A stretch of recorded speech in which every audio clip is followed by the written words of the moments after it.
कैसे हो जिगर, चल लो। कैसे चल रही है जेई मेंस नीट की तैयारी? तो बच्चों अपन इलेक्ट्रोस्टैटिक्स, करंट एक्सिटी, कैपेसिटर, जो एनसीईआरटी के फर्स्ट 2 टॉपिक्स हैं, इनके जो जेई मेंस के क्वेश्चंस हैं उसके हमने एक पार्ट ऑलरेडी इस चैनल पे अपलोड कर लिया था। उसमें 20 क्वेश्चंस थे बच्चों। जेई मेंस में 2023, 24, 25 इन्हीं में और भी जितने सवाल आए हुए हैं करंट एक्सिटी में, कैपेसिटर में, इलेक्ट्रोस्टैटिक्स में, उनको अपन और डिस्कस कर लेते हैं और ये प्यारा सा डिस्कशन चालू करते हैं अपन, है ना। इस जो डिस्कशन है उसमें भी अपन ने 20 और क्वेश्चंस जेई मेंस के लिए हुए हैं। देखिए, पहला क्वेश्चन आप लोगों की स्क्रीन पे होगा, वीडियो को पॉज कीजिए, सॉल्व कीजिए। नहीं सॉल्व हो तो बाबा आपकी मदद करने को बिल्कुल राजी है। बताओ, पहला सवाल पढ़ो, क्या बोला हुआ है कि by what percent will the illumination of lamp decreases if current drops by 20 degree. ये बोला हुआ है आपसे कि आपको दिख रहा है, पूरा क्लियर है ऑडियो वीडियो? वो एक बार मेरे को कमेंट करके बता देना ऑडियो वीडियो कैसा दिख रहा है। बाबा सुंदर दिखना चाहिए और बाबा की आवाज बहुत ही सुरीली आनी चाहिए आप लोगों को, ठीक है? बताओ क्या बोला हुआ है, bye what percent will the illumination of lamp decrease. Illumination decrease करना है एक्चुअली। कोई कितना ज्यादा चमक रहा है लैंप, उसकी पावर की बात कर रहे हैं। पावर का फॉर्मूला मैं I²R लिख देता हूं। इल्यूमिनेशन किसमें ज्यादा है किसमें कम है वो बताना है हमें। तो इल्यूमिनेशन पे क्या फर्क पड़ा जब करंट ड्रॉप्स टू 20%। बच्चों, करंट 20% नीचे आ गया ऐसा बोला हुआ है। अगर करंट 20% नीचे आ गया है तो यहां से पावर प्रोपोर्शनल टू I² लिख दो आप, क्योंकि बल्ब तो सेम ही रहा होगा, तो रेजिस्टेंस को कम ज्यादा करने की जरूरत नहीं है, रेजिस्टेंस सेम रहेगा।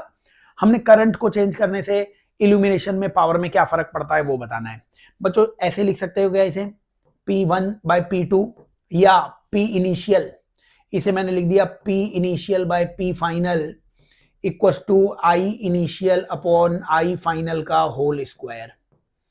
P प्रोपोर्शनल टू I² है ना, तो P initial by P final. Initial सारी वैल्यूज को 100 मान लो।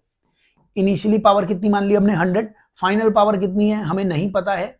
इनिशियली करंट कितना मान लिया, 100। फाइनली करंट बेटा जी 80 कर लेना। फाइनली करंट 80 क्यों कर लेना, क्योंकि क्वेश्चन ने बोला है कि करंट ड्रॉप्स बाय 20%, तो इनिशियल वैल्यू मैंने करंट की 100 मानी है। तो अगर इनिशियल वैल्यू 100 है और करंट 20 से घट गया तो कितना बाकी रह जाएगा, 80 तो बाकी रह जाएगा ना। तो मैंने यहाँ पे क्या लिख दिया, 80 का स्क्वायर। बताओ अगर मैं इसे सॉल्व करता तो ये क्या लिखा हुआ है, 100 upon P final equal to 100 का स्क्वायर अपॉन 80 का स्क्वायर। बच्चों, एक 100 के स्क्वायर से एक 100 ये कैंसिल हो जाएगा, तो P फाइनल की वैल्यू आ जानी चाहिए 80 का स्क्वायर 6400 अपॉन 100 यानी 64। तो फाइनली पावर कितनी हो गई, 64 हो गई। इनिशियली पावर तुमने कितनी मानी थी, पावर इनिशियल 100। कोई चीज 100 से 64 हो गई है तो क्या वो 36% डिक्रीज हो गई होगी? 36% डिक्रीज इस क्वेश्चन का आंसर है। 100 वाला मेथड है, ये क्लास में बताया हुआ है। 64 फाइनल वैल्यू आ गई, इसमें से 100 माइनस कर दिया करना, -36 मतलब 36% का डिक्रीज। इनिशियल वैल्यू को 100 मान लेना, सॉल्व करोगे तो आंसर आ जाया करेगा, ठीक है? चलो नेक्स्ट क्वेश्चन की तरफ चलते हैं। जेई मेंस 2024 का ही क्वेश्चन था ये, सही है? चलो नेक्स्ट क्वेश्चन की तरफ बढ़ते हैं अपन आगे। 21 क्वेश्चन हो गया ये। 22 से कैसे काउंटिंग चालू हो रही है, पहले के 20 सवाल, पहले 20 सवाल जेई मेंस के इलेक्ट्रोस्टैटिक्स, कैपेसिटर, करंट एक्सिटी के, वो ऑलरेडी चैनल पे वीडियो अपलोडेड है जिसमें 20 सवाल अपन ने सॉल्व किए थे। ये नेक्स्ट 20 क्वेश्चन है, इसीलिए इसकी काउंटिंग 21 से चालू हो गई। दूसरा सवाल 22। आओ, ये भी जेई मेंस 2024 का क्वेश्चन है बेटा जी। जेई मेंस 2024 का ये भी अपने को क्वेश्चन दिख रहा है। कहां का दिख रहा है, जेई मेंस 2024 का क्वेश्चन पढ़ो क्या बोला हुआ है। क्वेश्चन ने आपसे ये बोला हुआ है कि when potential difference V is applied across wire of R, it dissipates energy at rate W। तो जब पोटेंशियल डिफरेंस V लगाते हैं R रेजिस्टेंस में तो वो कितनी एनर्जी लेता है, W एनर्जी। बच्चों, W का फॉर्मूला V²/R, ये मैंने लिख दिया फॉर्मूला, जैसे V²/R वो लिख दिया। अब the wire is cut into 2 halves, wire को 2 हाफ्स में कट कर लिया। बच्चों, 2 हाफ्स में कट करोगे तो रेजिस्टेंस हाफ हो जाएगा, क्योंकि रेजिस्टेंस होता था ρL/A।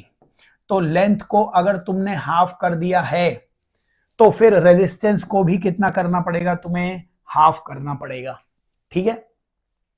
These halves are connected mutually parallel. अब वायर को दो टुकड़ों में बांटा, तो दोनों का रेजिस्टेंस कितना हो गया, R/2 एंड R/2, और इन दोनों को पैरेलल जोड़ दिया। बच्चों R और R पैरेलल में जोड़ते हो तो R/2 होता था, R/2 इन दोनों को पैरेलल में अगर तुमने जोड़ा है तो पैरेलल में जोड़ने पे क्या ये R/2 मिलके R/4 हो जाएगा क्या? तो अब नया रेजिस्टेंस R/4 आ गया अक्रॉस द सेम सप्लाई। अब उस रेजिस्टर को सेम सप्लाई से जोड़ दिया है। अब एनर्जी कितनी डेसिपिएट करेगा? बच्चों इस फॉर्मूले में दिख रहा है क्या कि जो एनर्जी थी वो रेजिस्टेंस के इनवर्सली प्रोपोर्शनल थी।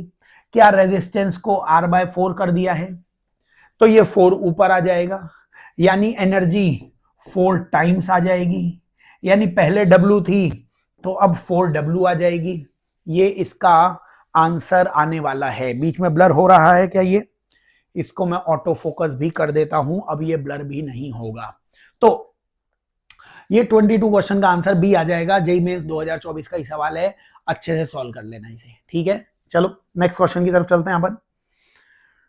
तो अगले क्वेश्चन की तरफ आते हैं अपन। क्वेश्चन नंबर 23 ये आ गया। क्वेश्चन नंबर 23 ऊपर क्या लिखा हुआ है वो बार बार पढ़ लेना। डाउनलोड फिजिक्स पढ़ो ऐप, कंप्लीट फिजिक्स मिलेगी बाबा सर की आपको मात्र 2600 रुपए में। जो मैंने लेक्चर्स, रिकॉर्डेड लेक्चर्स आपको दे रहा हूं 2600 रुपए में, जेईई मेंस और नीट के लिए मोर देन इनफ है, वो मोर देन इनफ। तो आप किसी भी एग्जाम को फाइट कर सकते हो जिसमें 11th-12th की फिजिक्स आई है, तो जरूर डाउनलोड करें, कोर्स परचेज करें। बताइए नेक्स्ट क्वेश्चन में क्या बोला हुआ है। 23rd क्वेश्चन में क्या बोला हुआ है। In a metre bridge, metre bridge याद है क्या? Metre bridge when a resistance in the left gap is 2 ohm, left gap में कोई रेजिस्टेंस है, ये 2 ओम का है। And unknown in right gap, right gap में कोई अननोन रेजिस्टेंस मैंने R मान लिया। The balancing length is found to be 40, तो बैलेंसिंग लेंथ 40, ये 40 सेंटीमीटर आ गई, तो ये 60 सेंटीमीटर। तो मैं तो सॉल्व करने के लिए मीटर ब्रिज को बना ही लेता हूं। ये मीटर ब्रिज का मैंने बना ही लिया है सर्किट। ये एक रेजिस्टेंस 2 ओम का है, एक रेजिस्टेंस R ओम का है। वायर मीटर ब्रिज में 1 मीटर का होता था, तो अगर एक बैलेंसिंग लेंथ 40 सेंटीमीटर है तो बची हुई बैलेंसिंग लेंथ 60 सेंटीमीटर आनी चाहिए, ठीक है। इनका रेशियो ले लिया मैंने 2/40 इक्वल्स टू R/60। ये मेरे पास पहली इक्वेशन है, अगर कुछ पूछा होगा तो इससे मैं सॉल्व कर लूंगा। Balancing length is found to be 40 centimetre, यहां तक मैंने सवाल पढ़ लिया। On shunting the unknown resistance with 2 ohm, अब शंट करना है मतलब पैरेलल में जोड़ना है। तो चलो पहले यहां से R की वैल्यू निकाल लेते हैं। R की वैल्यू कितनी आएगी? ये 2 से ये 20 आ गया, और 20 इंटू 60 मतलब 23 या 60, तो R की वैल्यू ना 3 ओम आ जाएगी। तो R की वैल्यू कितनी है? 3 ओम। R की वैल्यू अपने को कितनी दिख रही है? 3 ओम के बराबर दिख रही है। अब क्या हुआ? On shunting unknown resistance with 2 ohm, unknown resistance को 2 ओम से शंट कर दिया। ये अननोन रेजिस्टेंस था, इसको शंट कर रहा है। किससे शंट करना है? 2 ओम से शंट करना है। शंट मतलब पैरेलल में जोड़ना है। The balancing length changes by, balancing length किससे चेंज हुई होगी ये बताना है। अब बताओ, 3 को पैरेलल में जोड़ना है 2, शंट करना है, तो 3 और 2 पैरेलल में कितना बनाएंगे? R1 R2 upon R1 plus R2, R1 R2 upon R1 plus R2 मतलब 6/5। R1 R2 कितना हुआ? R1 R2 3 into 2 6 upon 5, 6/5। अब क्या हो गया?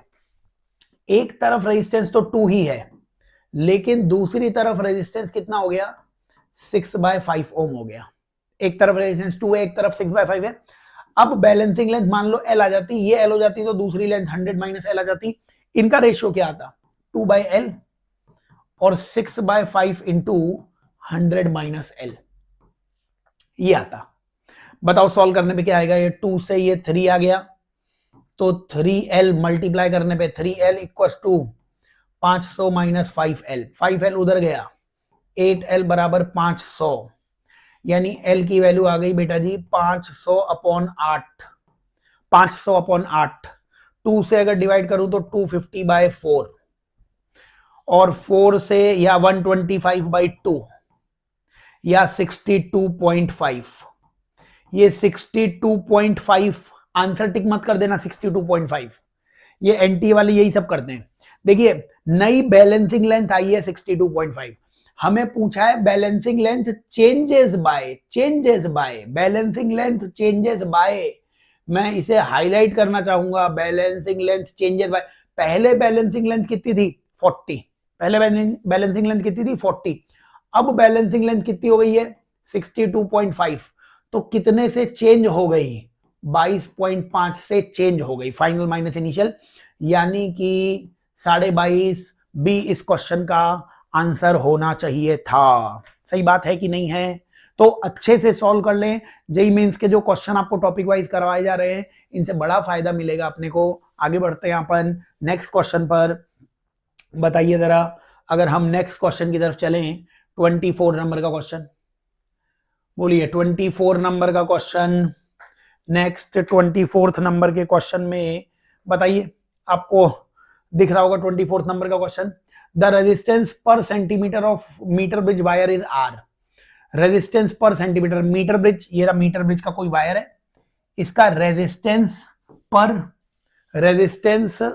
सेंटीमीटर आर दिया हुआ है, मतलब 1 सेंटीमीटर वायर का रेजिस्टेंस कितना दिया हुआ है, आर दिया हुआ है, with x resistance in left gap, balancing length from left and is 40 centimetre, with 25 ohm resistance in right gap. अब एक तरफ अगर x ओम है लेफ्ट गैप में, एक तरफ 25 ओम है, तो बैलेंसिंग लेंथ कहां पे मिल रही है, बैलेंसिंग लेंथ मिल रही है 40 सेंटीमीटर में, ये 40 हो रहा होगा तो ये 60 हो रहा होगा, और यहां से अगर रेशियो वगैरह ले अपन तो x/40 और 25/60 ये बराबर आ रहा होगा, मतलब x की वैल्यू निकाल सकते हैं। आगे पढ़ लेते हैं अपन। Now the wire is replaced by another wire of 2R resistance. अब इस वायर को रिप्लेस कर दिया जिसका रेजिस्टेंस 2R है पर सेंटीमीटर, न्यू बैलेंसिंग लेंथ। बच्चों बैलेंसिंग लेंथ पे फर्क ही नहीं पड़ेगा। अरे भाई यहां पे चाहे आप कैसा भी वायर रख लो, बैलेंसिंग लेंथ क्या आने वाली है, सेम आने वाली है, क्योंकि एक्चुअली ये रेशियो सेम आने वाला है, ये x और 25 सेम है, तो ये रेशियो भी एग्जैक्टली क्या आने वाला है, सेम आने वाला है। वायर मोटा हो पतला हो उससे कुछ लेना देना नहीं है, क्योंकि फॉर्मूला होता क्या था, x/L equal to 25/100 minus L। समझ रहे हैं आप? तो यहां पे बैलेंसिंग लेंथ सेम ही रहेगी, चाहे वायर 1 मीटर का वायर का रेजिस्टेंस कुछ भी हो, ये मीटर ब्रिज है ना, तो ये जो वायर यूज किया जा रहा है ये 1 मीटर का वायर, इसका रेजिस्टेंस R हो, 2R हो, टोटल 3R हो, कुछ भी हो, उससे फर्क नहीं पड़ने वाला है। बैलेंसिंग लेंथ सेम ही आने वाली है, जब तक कि ऊपर वाले लेफ्ट और राइट गैप के रेजिस्टेंसेस आप चेंज नहीं करते हैं। तो कंसेप्चुअल क्वेश्चन मान लूंगा मैं इसे। 24th क्वेश्चन का आंसर वो सी आ जाएगा। ठीक है, चलो आगे बढ़ते हैं नेक्स्ट क्वेश्चन की तरफ। तो क्वेश्चन नंबर 25 की तरफ आ जाते हैं। बोलो क्वेश्चन नंबर 25, रीड करो क्वेश्चन नंबर 25। टॉपिक वाइज आपको जेई मेंस के क्वेश्चन करवाए जा रहे हैं, बहुत फायदा उठाओ इनका और सॉल्व करो चीजें। बताओ क्या बोला हुआ है, wire of length 10 centimetre, 25 number के क्वेश्चन में wire of length 10 centimetre has radius, तो लेंथ कितनी दे रखी है 10 सेंटीमीटर, इसकी रेडियस कितनी दे रखी है √7 इंटू 10⁻⁻4 मीटर, ये रेडियस दे रखी है। Is connected across right gap of metre bridge, metre bridge के राइट गैप में, तो ये लेफ्ट ये राइट, राइट गैप में अपन ने इसको फिक्स कर दिया राइट गैप में। When resistance of 4.8 ohm is connected on the left gap, left gap में 4.5 ओम का रेजिस्टेंस है। Using resistance box the balancing length is 60, balancing length 60 है, तो ये अगर 60 सेंटीमीटर होगी बेटा जी, तो ये कितनी होने वाली है 40 सेंटीमीटर होने वाली है, क्योंकि मीटर ब्रिज की टोटल लेंथ तो 1 होनी चाहिए थी। If the resistivity of wire is this, the value of R is, अब रेसिस्टिविटी वायर की दे रखी है अपने को, ठीक है, तो ये बताओ ये जो वायर है जिसकी लेंथ है जिसका रेडियस है, इसको कनेक्ट किया गया है राइट गैप में, तो इस राइट गैप में जो वायर होगा उसका रेजिस्टेंस निकाल लेते हैं, फिर ρL/A से रेजिस्टिविटी वगैरह निकाल लेंगे। तो बताइए इस क्वेश्चन की अगर हम बात करें तो इस क्वेश्चन में रेशियो ले लो। सबसे पहले ये बताओ ये क्या लिखा हुआ है 4.5 और 60 ना, तो 4.5/60 R/40, तो 4.5/60 और R/40, बताओ ये 0 से 0 कैंसिल हुआ, ये 2 आ गया और ये 3 आ गया, ठीक है, तो 2 इंटू 4.5 9/3, यानी रेजिस्टेंस आ गया 3 ओम। तो ये जो वायर होगा ये 3 ओम का होगा। ये वायर कितने का होगा? 3 ओम का। तो रेजिस्टेंस का फॉर्मूला रो एल बाय ए पता है क्या तुम्हें? तो रेजिस्टेंस कितने का था? 3 ओम का। रेसिस्टिविटी पता नहीं। लेंथ कितनी दे रखी है? 10 सेंटीमीटर। 10 सेंटीमीटर मतलब 10 बाय 100 मीटर। एरिया, एरिया दे रखा है, एरिया पाई आर स्क्वायर से निकालोगे तो डिवाइड कर दिया पाई और आर का स्क्वायर। अब ये आर का स्क्वायर, इसका स्क्वायर करोगे √7 का स्क्वायर तो 7, और 10 की पावर -4 का स्क्वायर तो 10 की पावर -8 पाई आर स्क्वायर। यहां से रो निकाल लो। देखो ये 0 से 0 कैंसिल हुआ, रो की वैल्यू कितनी आ रही है? 7 उधर चला गया, 7 3 जा 21 पाई। ठीक है, तो ये 7 3 जा 21 उधर चला गया, और 10 की पावर -8 और 10 की पावर -7। रेसिस्टिविटी इतनी आ रही है। और क्वेश्चन ने बोल रखा है कि रेसिस्टिविटी जो है, रेसिस्टिविटी वो रेसिस्टिविटी दे रखी है आपको R इंटू 10 की पावर -7। अगर रेसिस्टिविटी R इंटू 10 की पावर -7 है तो यही रेसिस्टिविटी R इंटू 10 की पावर -7 है। तो यहां से हम R की वैल्यू कितनी लिख सकते थे? 21 पाई।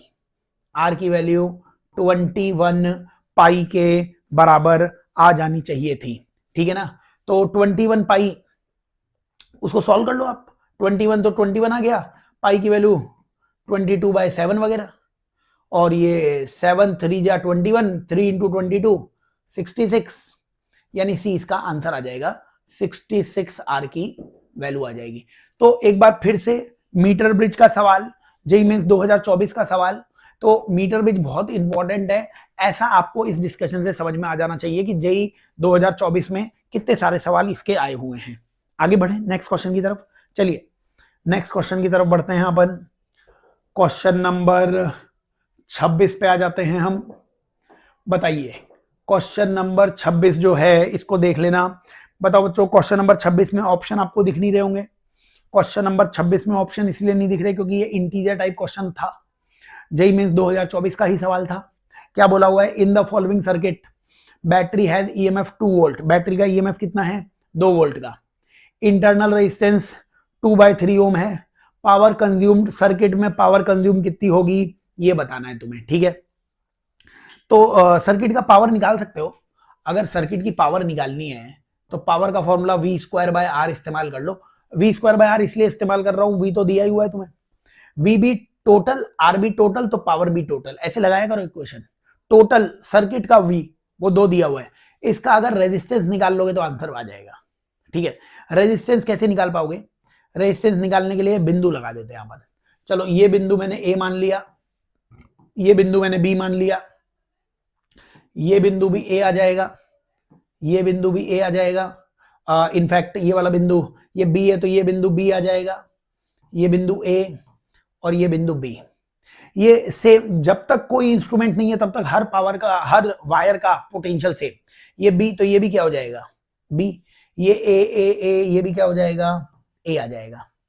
चलिए ये बताइए, इस पॉइंट को अगर मैं कुछ X बोल देता, X, तो आप ये बताओ, ये A और X के बीच में, यहां पे मैंने बना दिया A, यहां पे मैंने बना दिया, चलिए ये A बिंदु, ये बना दिया मैंने बिंदु X, और ये बना दिया मैंने बिंदु B।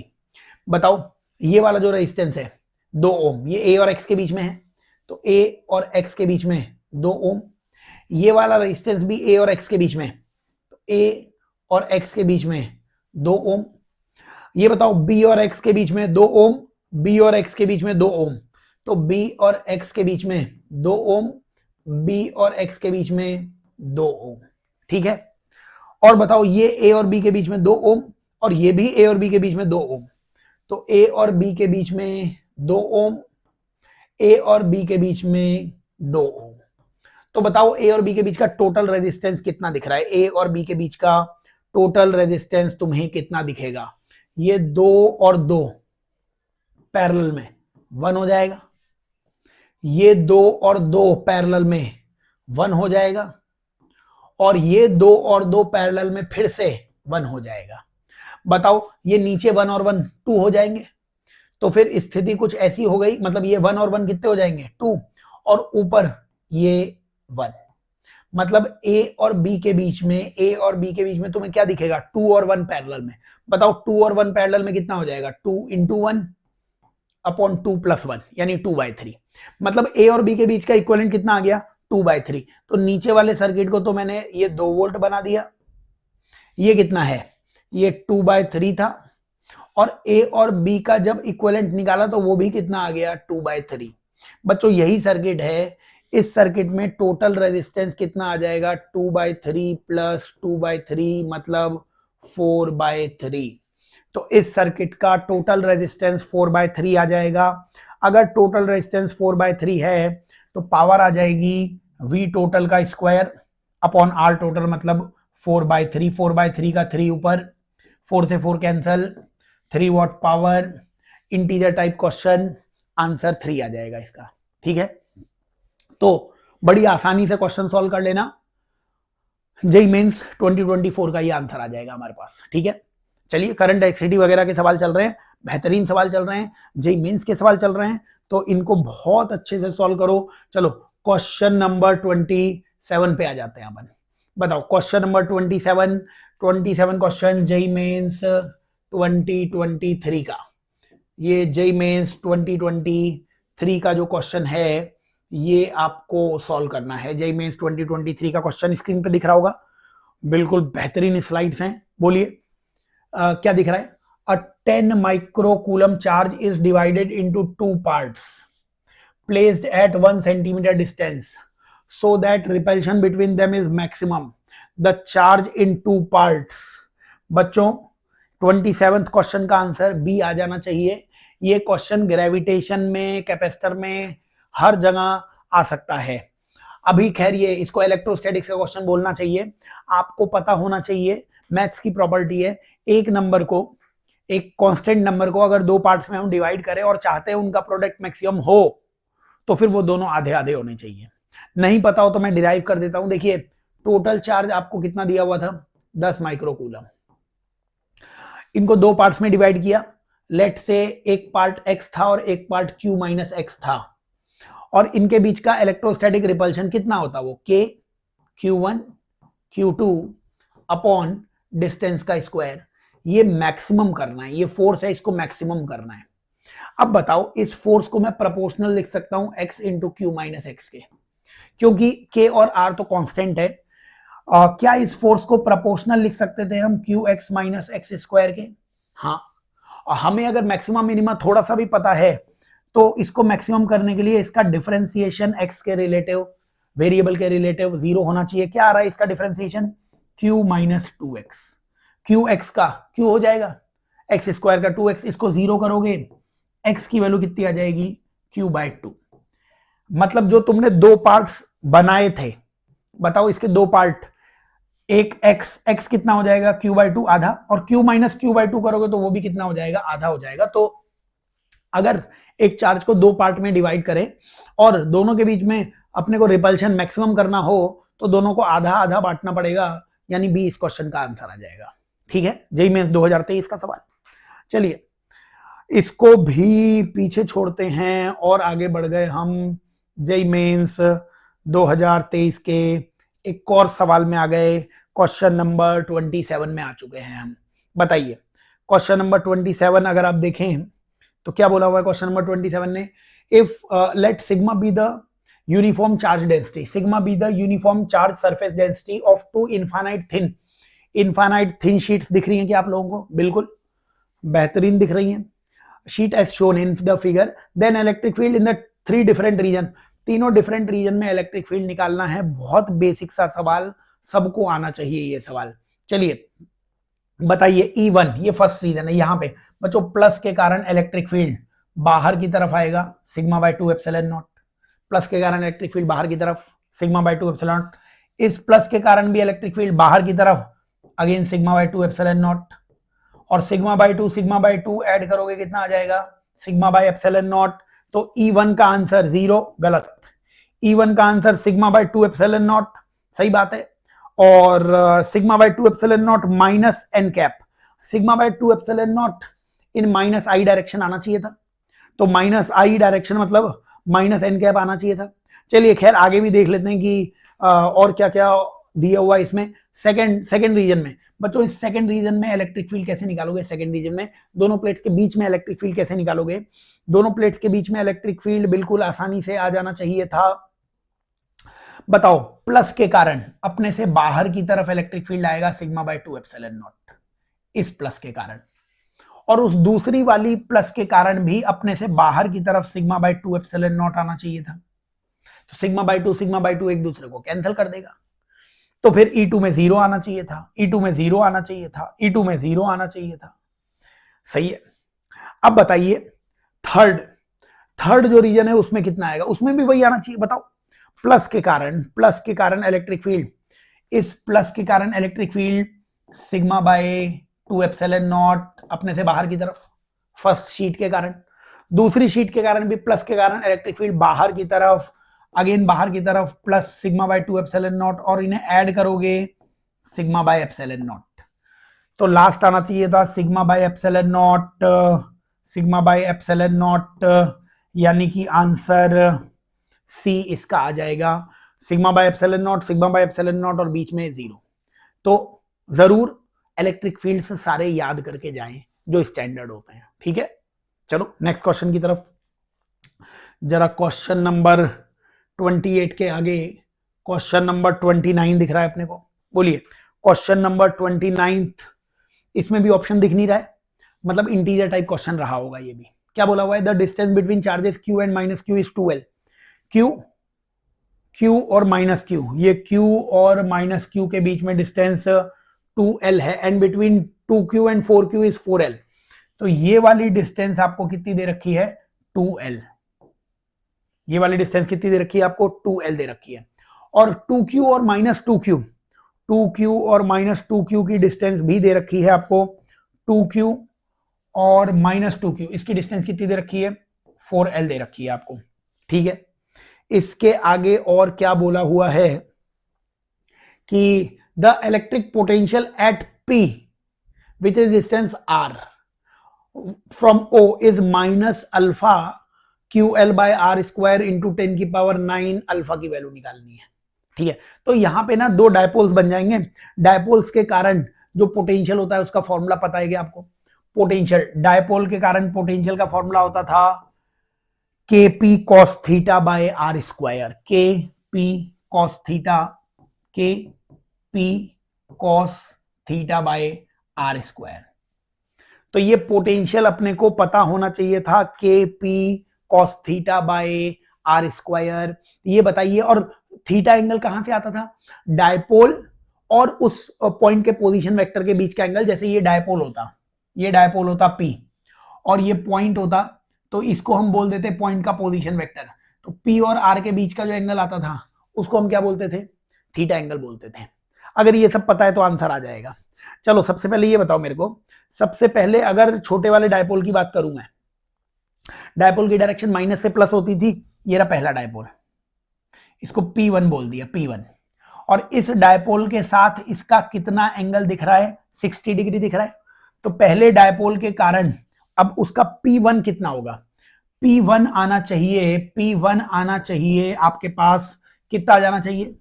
P1 की वैल्यू आ जानी चाहिए Q into distance between them, Q into distance between them.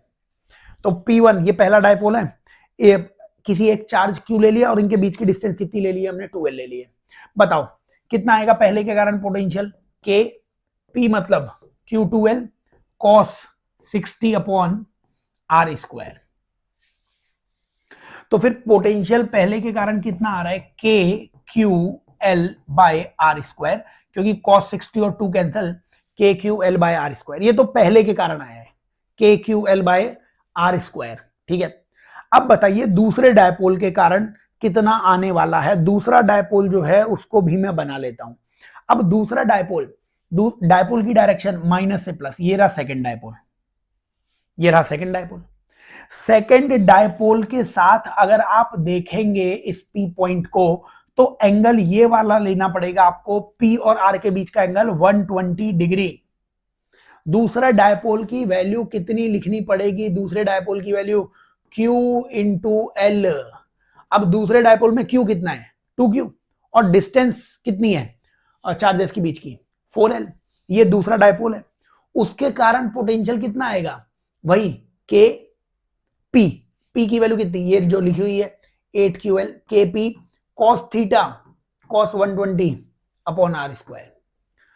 Question बहुत बेहतरीन है, इसलिए बेहतरीन है कि आपको समझ में आना चाहिए कि भाई फॉर्मूला तो सबको याद रहता है K P cos theta by R square. अब थीटा की वैल्यू पी वेक्टर और आर वेक्टर के बीच का एंगल है, जैसे कि यहां पे बताओ कितना आ रहा है ये आंसर, इसमें K Q L by R square 8, ये तो है ही, कॉस 120 माइनस हाफ होता है बेटा जी, कॉस 120 कितना होता है सेकंड क्वाड्रेंट में, कॉस 180 माइनस 60, ठीक है ना, यानी माइनस कॉस 60 माइनस हाफ वो लिखा हुआ है, तो कितना आ गया यहां से आंसर, ये हाफ से कैंसिल करेंगे तो ये आ रहा है -4 K Q L by R square, -4 K Q L by R square -4। अब बताओ पोटेंशियल तो स्केलर था ना, तो इस पॉइंट पे दोनों पोटेंशियल्स को ऐड करना पड़ेगा, एक पोटेंशियल कितना है K Q L by R square, दूसरा पोटेंशियल कितना है -4 K Q L by R square, इनको ऐड करोगे तो पोटेंशियल कितना आएगा -3 K Q L by R square, ये आंसर है -3 K Q L by R square. इसको क्या लिख सकते हो -3 के की जगह के वही 1/4 पाई एप्सिलॉन नॉट, उसकी जगह क्या लिख दिया 9 × 10 की power 9, 3 K Q L by R square, ये आंसर आ रहा है। अब क्वेश्चन ने हमें क्या आंसर दे रखा है 10 की पावर 9, तो 10 की पावर 9 हमारा भी आ गया, Q L by R square हमारा भी आ गया, तो ये आगे माइनस अल्फा लिखा हुआ है, हमारे लिखा हुआ है -3 × 9 -27, तो यानी अल्फा की वैल्यू हमारे को 27 समझ में आ रही है, 27 इसका आंसर आ जाएगा। अच्छा सवाल बोलूंगा मैं इसे, इसलिए अच्छा सवाल बोलूंगा कि इसमें डायरेक्शंस वगैरह पता होनी चाहिए आपको कि भाई क्या डायरेक्शन है, उसके अकॉर्डिंगली ये क्वेश्चन आपको बेहतरीन समझ में आ जाना चाहिए। ठीक है, चलिए आगे चलते हैं, नेक्स्ट क्वेश्चन की तरफ चलते हैं। जरा नेक्स्ट क्वेश्चन में क्वेश्चन नंबर 30 आ गया, बताओ क्वेश्चन नंबर 30 में बताइए क्या बोला हुआ क्वेश्चन नंबर 30 में, जेई मेंस 2024 का सवाल आ गया है। क्वेश्चन नंबर 30 बोलिए, क्वेश्चन नंबर 30 में the electric potential eight the surface of atomic nuclei of radius this is, तो सरफेस पे पोटेंशियल कितना होगा उसका फॉर्मूला क्या तुम के क्यू बाय आर से निकाल सकते हो क्या, रेडियस पता होते ही आंसर आ जाएगा, और रेडियस तुम्हें पता है कि क्या रेडियस दी हुई है, ठीक है, तो सॉल्व हो जाएगा बहुत आसानी से। तो बताइए बच्चों, अगर इसमें अपन वैल्यूज फीड करना चाहें तो क्या आंसर आ जाएगा, पोटेंशियल का फॉर्मूला के क्यू बाय आर, ये इस्तेमाल कर रहे हैं अपन, के की वैल्यू आपको पता होती है 9 × 10 की पावर 9, तो के की वैल्यू लिख दी 9 × 10 की पावर 9, क्यू चार्ज कैसे लिख सकते हो, चार्ज की वैल्यू Z × E वो यूज कर लेना, 50 एटॉमिक नंबर है तो इसका मतलब 50 × E की वैल्यू कितनी 1.6 × 10 की पावर -19, तो एटॉमिक नंबर से चार्ज लिखना किसको नहीं आता है, वो जरूर यूज कर लेना, Z × E atomic number × number of electrons, और R रेडियस कितनी दे रखी है 9 × 10 की पावर -13 × 10 की पावर -2, ये सेंटीमीटर में दी हुई है, तो सेंटीमीटर को मीटर में जरूर कन्वर्ट कर लेना आप। बताओ क्या आ जाएगा आंसर, 9 से ये 9 कैंसिल हो रहा है, और बताओ ये 0 से ये डेसिमल कैंसिल कर दिया मैंने, कितना आ गया 16 5 जा वो तो 80 हो गया, 16 5 जा ये 80 हो गया, इसके अलावा 16 और 5 80 लिख दिया मैंने, ये 10 की पावर 9 10 की पावर -19, तो 10 की पावर -10 10 की पावर -10, नीचे 10 की पावर -15, नीचे 10 की पावर -15 लिखा हुआ है, 10 की पावर -15 ऊपर जाएगा तो 10 की पावर 5 80 × 10 की पावर 5 या 8 × 10 की पावर 6, 8 × 10 की पावर 6 इंटीजर टाइप में, ये क्वेश्चन नंबर 30 का आंसर आ जाएगा हमारे पास। ठीक है, चलो नेक्स्ट क्वेश्चन की तरफ चलते हैं अपन, अगले सवाल की तरफ चलते हैं अपन, क्वेश्चन नंबर 30 के बाद क्वेश्चन नंबर 31 पे आ गए। बताइए 31 नंबर के क्वेश्चन में क्या बोला हुआ है आपको कि capacitor of capacitance C is charge to potential V, capacitor C था इसको चार्ज कर दिया V तक, इसका मतलब इसका चार्ज CV लिख सकते हो आप जब जरूरत पड़े तो। The flux of electric field, अब इलेक्ट्रिक फील्ड आएगा तो उसके कारण फ्लक्स भी आएगा, सही बात है। थ्रू अ क्लोज्ड सरफेस से कितना फ्लक्स आएगा वो बताना है। एनक्लोजिंग पॉजिटिव प्लेट, अगर पॉजिटिव प्लेट एनक्लोज कर रखी होगी तो कितना फ्लक्स आएगा वो आपको बताना है। शायद स्क्रीन में थोड़ी सी एडजस्ट कर देता हूं, आप लोगों को कंप्लीट स्क्रीन दिख जाए। बिल्कुल कंप्लीट स्क्रीन अभी दिख रही होगी आप लोगों को। तो बताइए क्या बोला हुआ है कि the flux of the electric field through close surface enclosing positive plate. अब अगर पॉजिटिव प्लेट एनक्लोज कर रही है कोई सरफेस, तो क्या उसका flux Q in by epsilon not होता क्या? तो आंसर आ गया Q in by epsilon not, इसका मतलब CV by epsilon not answer है। CV बाय एप्सिलॉन नॉट, यानी B इसका आंसर आ जाएगा। टोटल फ्लक्स जीरो होता अगर कोई ऐसी सरफेस होती जिसके अंदर प्लस चार्ज भी होता और माइनस चार्ज भी होता, तो प्लस और माइनस टोटल चार्ज कैपेसिटर का जीरो, तो फ्लक्स जीरो आ जाता। लेकिन इसने बहुत ही चालाकी से एक ही प्लेट को रखा है, ठीक है। तो जेईई मेंस 2023 का ये सवाल भी खत्म होता है। आओ नेक्स्ट क्वेश्चन की तरफ बढ़ो जरा। क्वेश्चन नंबर 32 बहुत ही बड़ा सा सवाल दिख रहा है ये। तो क्वेश्चन नंबर 32, बोलो क्वेश्चन नंबर 32 की बात करते हैं अपन। तो क्या बोला है क्वेश्चन नंबर 32 में, अगर अपन देखें तो बोला हुआ है कि given below are two statements. तो दो स्टेटमेंट्स आपको बोले हुए हैं और उन दोनों स्टेटमेंट्स के बेसिस पर अपने को बताना है क्या क्या आंसर आएगा।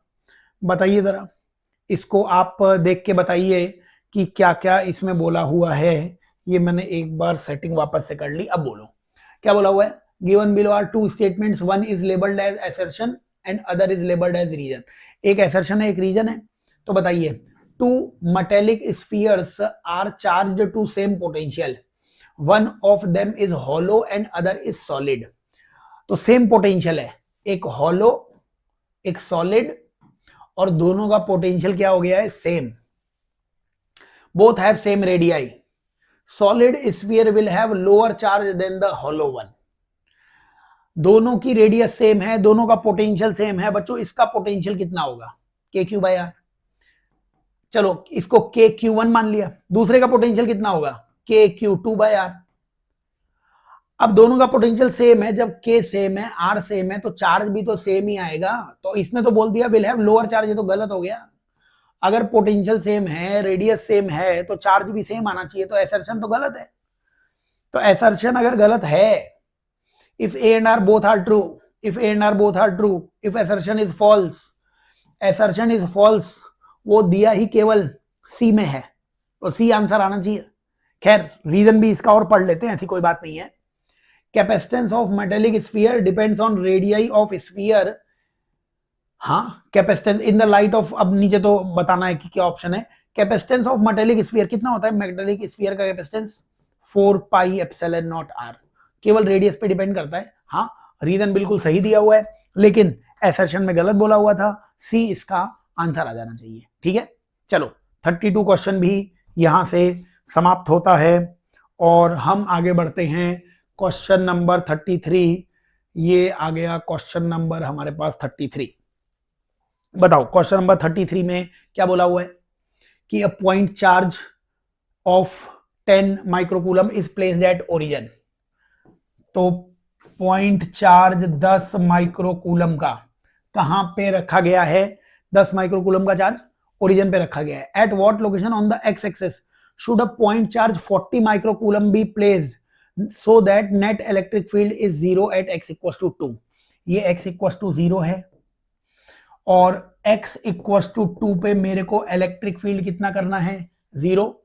तो 40 माइक्रोकूलम को कहां पे रखूं, 40 माइक्रोकूलम को कहां पे रखूं, ये डिस्टेंस d तुम्हें बतानी है इस 33 नंबर के सवाल में, ठीक है। तो इसके तो बहुत आसान से फॉर्मूले दिए हैं तुम्हारे पास, या तो इलेक्ट्रिक फील्ड 0 कर दो या फॉर्मूला लगा दो। देखो 10 से डिस्टेंस कितनी है, ये 10 से डिस्टेंस, ये डिस्टेंस अगर मैं d बोलता इनफैक्ट डी तो बोला हुआ है, ये डिस्टेंस में कुछ भी मान लेता, एक्स, इसकी वैल्यू कितनी दे रखी है, 2 दे रखी है, ये ओरिजिन है ना 0, तो 0 से कितनी डिस्टेंस 2 पे इलेक्ट्रिक फील्ड 0 करना है। बच्चों आपको फॉर्मूला बताया हुआ है हमने, अगर तुम्हें Q1 चार्ज से इलेक्ट्रिक फील्ड, जैसे ये इसको मैंने Q1 बोल दिया, Q1 चार्ज से इलेक्ट्रिक फील्ड की डिस्टेंस, इसका मतलब Q1 चार्ज से उस पॉइंट की डिस्टेंस जिस पॉइंट पे इलेक्ट्रिक फील्ड 0 है, उसका फॉर्मूला होता था हमारे पास root Q1D upon root Q1 plus root Q2। ये लगा दो, आंसर आ जाएगा। समझ रहे हो क्या? आप इलेक्ट्रिक फील्ड 0 करके भी निकाल सकते थे, लेकिन ये तो बहुत ही स्टैंडर्ड सा फॉर्मूला है। अब तुम्हें 10 से डिस्टेंस 2 दे रखी है, तो क्या लिख दूंगा, रूट Q1 की जगह रूट 10 इंटू डी है total distance, upon root 10 plus root 40 बराबर 2 दे रखा है। अब बताओ, ये 0 से 0 कैंसिल, ऊपर डी नीचे 3 आ जाएगा, 3 कैसे आ जाएगा, रूट 4, 2 प्लस 1 3, 3 टू जा, डी की वैल्यू कितनी आ जाएगी 6, ए इस क्वेश्चन का आंसर आ जाएगा। याद रखना, Q1 से उस पॉइंट की डिस्टेंस जहां इलेक्ट्रिक फील्ड 0 होता है, उसकी डिस्टेंस होती है root Q1 D upon root Q1 plus root Q2। और क्योंकि सेम नेचर था ना, इसलिए वो बीचों में पॉइंट आ रहा है। अगर अपोजिट नेचर का चार्ज होता तो इनके बाहर आता, छोटे के पास आता, और नीचे यहाँ पे माइनस लगा रखा होता, अगर अपोजिट नेचर होता तो ये तो याद होना चाहिए था आपको, आसान है ये तो। चलो नेक्स्ट क्वेश्चन की तरफ बढ़ते हैं अपन, जरा इसी में क्वेश्चन नंबर 34 पे आ जाते हैं अपन। बोलिए क्वेश्चन नंबर 34, इसको हटा देता हूं मैं, तुम्हें सारे ऑप्शंस दिख जाएंगे। क्वेश्चन नंबर 34 में आ जाइए। बोलिए क्वेश्चन नंबर 34 पढ़िए जरा, क्या बोला हुआ है। Given below are 2 statements, 2 statements हैं। Electric potential is constant within and at the surface of each conductor. बच्चों कंडक्टर के अंदर जो पोटेंशियल होता है वो कांस्टेंट होता है, बिल्कुल सही बात है। कंडक्टर को इक्विपोटेंशियल सरफेस बोलते थे हम, जैसे आपने तो फॉर्मूलेज भी याद है, मेटेलिक स्फीयर के अंदर पोटेंशियल और सरफेस पे पोटेंशियल KQ बाय रेडियस के बराबर होता है। तो पहला स्टेटमेंट बिल्कुल सही है कि कंडक्टर के अंदर और सरफेस पे पोटेंशियल बिल्कुल सेम होता है। दूसरा स्टेटमेंट क्या बोल रखा है, electric field just outside a charge conductor is perpendicular to the surface of conductor at every point. बच्चों इक्विपोटेंशियल सरफेस और इलेक्ट्रिक फील्ड का कुछ पता है क्या आपको? ये बताओ कि जो इलेक्ट्रिक फील्ड होता है ना, इलेक्ट्रिक फील्ड की डायरेक्शन में पोटेंशियल डिक्रीज होता था। तो जो भी इक्विपोटेंशियल सरफेसेस होती है ना, जैसे कंडक्टर है, तो कंडक्टर के हर पॉइंट पे पोटेंशियल क्या होता है, सेम होता है। इसलिए इलेक्ट्रिक फील्ड हो ना हो उसके क्या होगा, परपेंडिकुलर, ताकि इलेक्ट्रिक फील्ड का कोई भी कंपोनेंट कंडक्टर के अलोंग आ नहीं पाए, क्योंकि अगर इधर कोई इलेक्ट्रिक फील्ड का कंपोनेंट आ जाता तो पोटेंशियल चेंज होना चाहिए था। तो हमें पता है कंडक्टर के ठीक बाहर जो इलेक्ट्रिक फील्ड लाइंस आती हैं वो परपेंडिकुलर आती हैं। ऐसे कुछ कहा हुआ है क्या, electric field just outside charge conductor is perpendicular to the surface of conductor. बिल्कुल सही बात है, दोनों स्टेटमेंट बिल्कुल सही है। स्टेटमेंट 1 स्टेटमेंट 2 बिल्कुल सही। 34 का आंसर ए आ जाना चाहिए। तो इलेक्ट्रोस्टैटिक्स का बेसिक कंसेप्ट वो पता होगा तो आंसर आ जाएगा। चलो 34 क्वेश्चन ये कंप्लीट हुआ है। आगे बढ़ते हैं, क्वेश्चन नंबर 35 की तरफ आ जाते हैं हम। बोलिए क्वेश्चन नंबर 35 क्या कहा हुआ है। क्वेश्चन नंबर 35 में 35 क्वेश्चन में कहा हुआ है कि charge 4 microcoulomb is to be divided into 2. The distance between two divided charges is constant. Magnitude of divided charges so that force between them is maximum. देखो ये क्वेश्चन रिपीट हो गया, ये 2022 में भी आया था और 2024 में भी आया हुआ है। और कुछ देर पहले बताया था ना तुम्हें, अगर Q चार्ज को 2 पार्ट में डिवाइड करना है कि उनके बीच का फोर्स मैक्सिमम हो जाए तो वो आधा आधा होना चाहिए था। इसी सीरीज में डिफरेंशिएशन करके बताया भी था, 4 का हाफ हाफ करोगे 2 माइक्रोकूलम, इसका आंसर आ जाएगा। डेरिवेशन इसी लेक्चर में पहले बताया हुआ है क्वेश्चन में, ठीक है। और अलग अलग साल के पेपर थे, क्वेश्चन रिपीट होते हैं तो PYQ करने का ये बता रहे हैं हम। चलो आगे चलो, नेक्स्ट क्वेश्चन की तरफ चलो। जरा क्वेश्चन नंबर 36 पे आ जाओ। 36 नंबर का क्वेश्चन, बोलिए 36 नंबर के क्वेश्चन में पढ़िए बच्चों क्या बोला हुआ है। two uniformly charged sphere, two uniformly charged spherical conductor A and B. तो दो स्फेरिकल कंडक्टर्स हैं ए एंड बी, रेडियस इनकी 5 और 10 मिलीमीटर दे रखी है, radius 5 and 10 millimetre, are separated by 2 centimetre, separated by 2 centimetre. If spheres are connected by conducting wire, then in equilibrium condition the ratio of electric field at the surface of the spheres will be. अब इनको connect कर दिया. बच्चों ये बताओ, अगर इनको connect करोगे तो क्या इनके पोटेंशियल सेम हो जाएंगे? क्या V1 इक्वल टू V2 लिख सकते हो क्या? हाँ, पोटेंशियल इनके सेम हो जाएंगे. हमें इलेक्ट्रिक फील्ड निकालना है, रेशियो बताओ. इलेक्ट्रिक फील्ड पहले का कितना होता? KQ1 बाय R1 का स्क्वायर. दूसरे का इलेक्ट्रिक फील्ड कितना होता? KQ2 बाय R2 का स्क्वायर. यही आता ना. तुम बहुत ध्यान से देखोगे ना तो इसको V बाय R लिख सकते हैं. एक्चुअली ये लिखा क्या हुआ है, थोड़ी सी जगह चाहिए मेरे को, तो मैं यहां पे ना इसको चलो बता देता हूं. KQ1 bye R1 into R1 लिखा हुआ है. अब इसमें ये KQ1 बाय R1 क्या हो गया? पोटेंशियल. तो V बाय R1, तो मतलब E1 की वैल्यू कितनी आ गई? V1 bye R1. ऐसे ही इलेक्ट्रिक फील्ड दूसरे का कितना होता? KQ2 bye R2 square. क्या लिखते हैं उसे? KQ2 बाय R2 का स्क्वायर, मतलब R2 इंटू R2. ये KQ बाय R2 को V बोलते तो कितना आ जाता है? ये V2 बाय R2. तो बताओ पहले का इलेक्ट्रिक फील्ड कितना आया? V1 bye R1. दूसरे का इलेक्ट्रिक फील्ड कितना आया? V2 bye R2.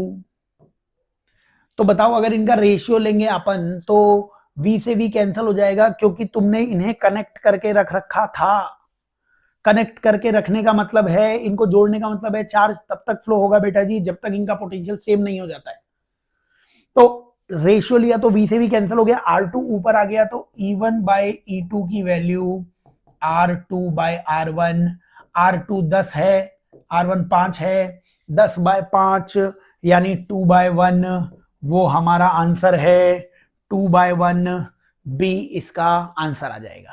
ठीक है, चलो ये क्वेश्चन भी हो गया. सारे क्वेश्चंस फॉर्मूलेज वगैरह अच्छे से देख लो कि यार ये क्वेश्चंस वापस से आए, इनके कंसेप्ट वापस से तुम्हें दिखें, सॉल्व कर लेना क्वेश्चंस को. ठीक है, चलिए बताइए अगला question.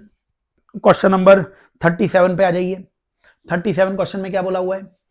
Wire of resistance 160 ohm is melted and drawn into 1/4 of its length. अब बताइए हमने क्या कर दिया है इसमें कि इस एक 160 ओम का वायर है उसको मेल्ट किया है. बच्चों मेल्ट करने का मतलब है इसका वॉल्यूम कांस्टेंट रहेगा. मेल्ट कर दिया तो उसका वॉल्यूम क्या रहेगा? कांस्टेंट रहेगा. मेल्ट करके वॉल्यूम कांस्टेंट रहेगा. तो रेजिस्टेंस होता कितना था? रो एल बाय ए होता था. बच्चों इससे एल से मल्टीप्लाई एल से डिवाइड कर दिया. ये ए इंटू एल वॉल्यूम, ये कांस्टेंट है, रो कांस्टेंट है. रेजिस्टेंस को एल स्क्वायर के प्रोपोर्शनल बोलना पड़ेगा जब वॉल्यूम कांस्टेंट होता है तब. तुमने लेंथ 1/4 कर दी है तो रेजिस्टेंस 1/4 का स्क्वायर यानी रेजिस्टेंस 1/16 टाइम्स हो जाएगा. पहले कितना था?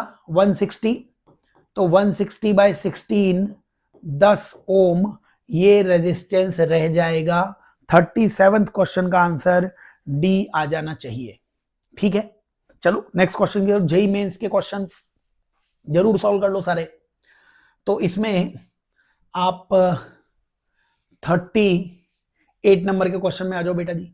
बताओ 38 नंबर के क्वेश्चन में क्या बोला हुआ है? The current flowing through R2. R2 से कितना करंट फ्लो होगा ये हमें बताना है. करंट फ्लोइंग थ्रू R2 बताइए. सर्किट आपको दिख ही रहा है, ये R2 रेजिस्टेंस दिख रहा है इधर 4 ओम.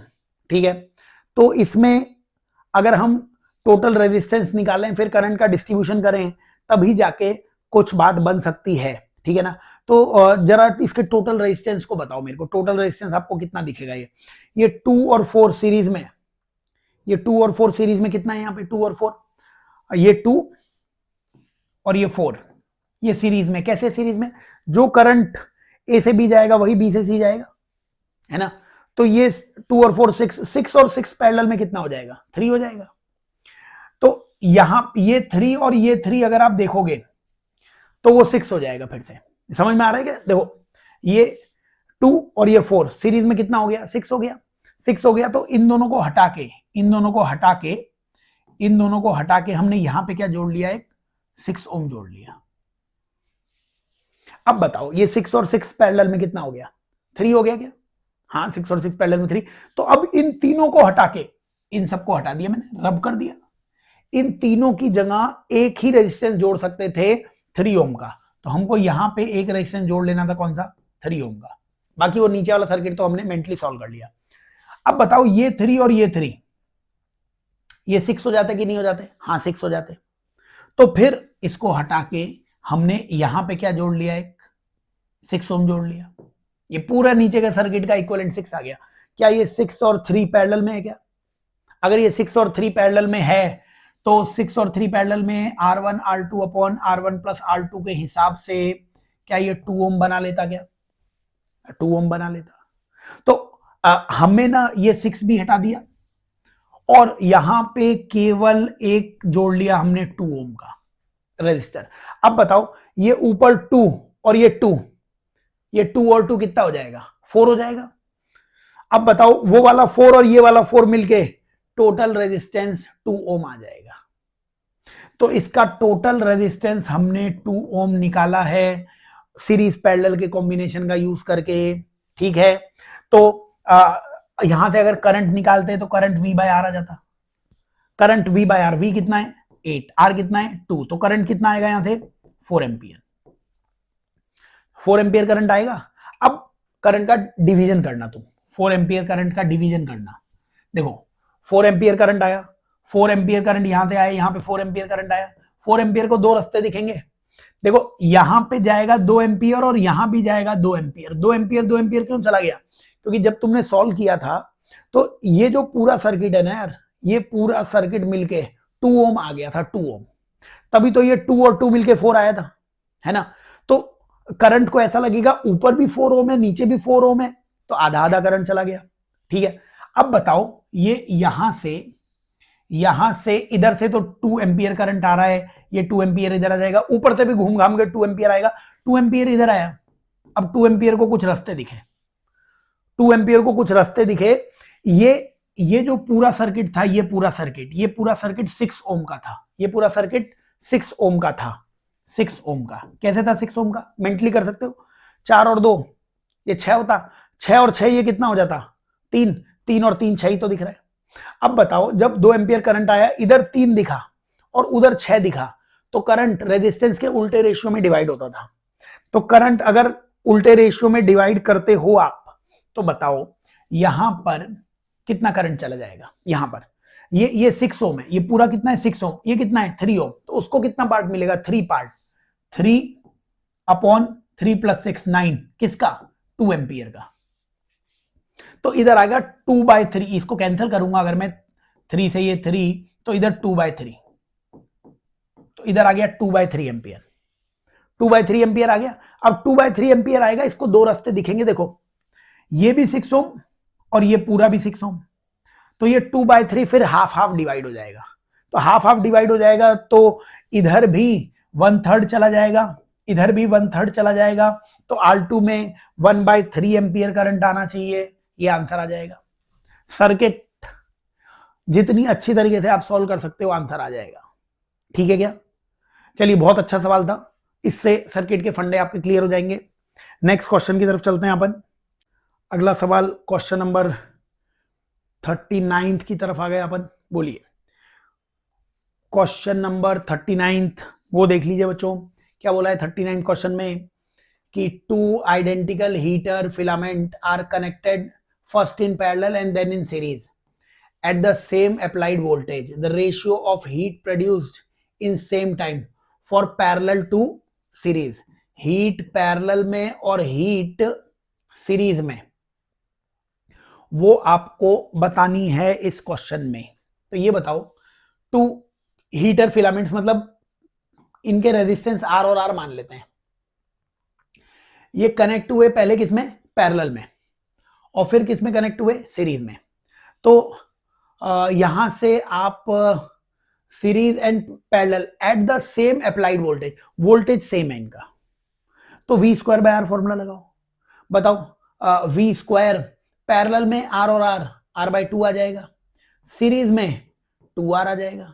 हमने हीट का फॉर्मूला लगा रहे हैं V square by R into T, time लिखने की जरूरत नहीं है। तो पहले जब उन्हें पैरेलल में जोड़ा गया तो आर और आर पैरेलल में आर बाय 2, ठीक है। तो ये कितना आ जाएगा, V square by R by 2, 2 ऊपर, और यहां पे वी स्क्वायर बाय 2r, तो ये r से r, v से v, ये 2 ऊपर आके 4/1 a इसका आंसर आ जाएगा। तो सेम वोल्टेज है, वोल्टेज क्या दिया हुआ है, सेम है, तो हीटर का फॉर्मूला कौन सा इस्तेमाल करोगे, वी स्क्वायर बाय आर इस्तेमाल कर लो, है ना। r पैरेलल में r बाय 2 हो गया था, सीरीज में 2r हो गया था, सॉल्व करोगे आंसर, ठीक है। चलो नेक्स्ट क्वेश्चन की तरफ अपन चलते हैं। तो क्वेश्चन नंबर 40 की तरफ आ जाते हैं। बताइए, ये रहा question number 50, question number 40 in fact. बताइए क्वेश्चन नंबर 40 में हमें कुछ रेजिस्टेंस दिया हुआ है, equivalent resistance between A and B, वो हमसे पूछा हुआ है, बड़ा ही स्टैंडर्ड सा क्वेश्चन।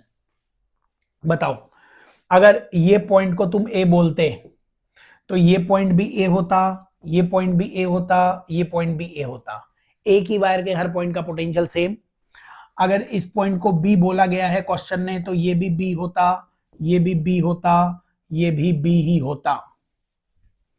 क्या ये वाला रेजिस्टेंस ए और बी के बीच में है, इसको ड्रॉ कर लिया मैंने, ए और बी के बीच में 20 किलो ओम।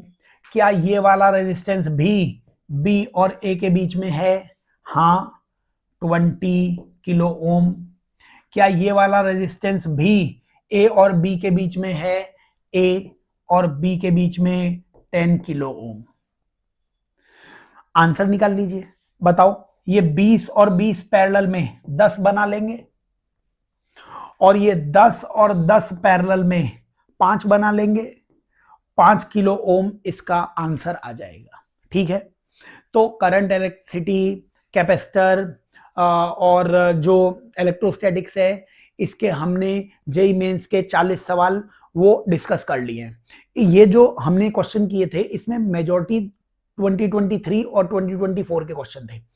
मैं अगले जो स्लाइड इसमें लाऊंगा उसमें 2025 के इन टॉपिक्स के सवाल होंगे, तो वो भी आप जरूर देखना। तो बहुत अच्छे से मेहनत करो, तुम्हारे लिए बिल्कुल फ्री ऑफ कॉस्ट ये सारा प्रयास किया जा रहा है।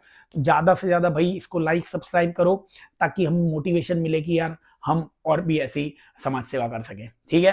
तो बेस्ट ऑफ लक, लगे रहिए, फोड़ के आइए पेपर।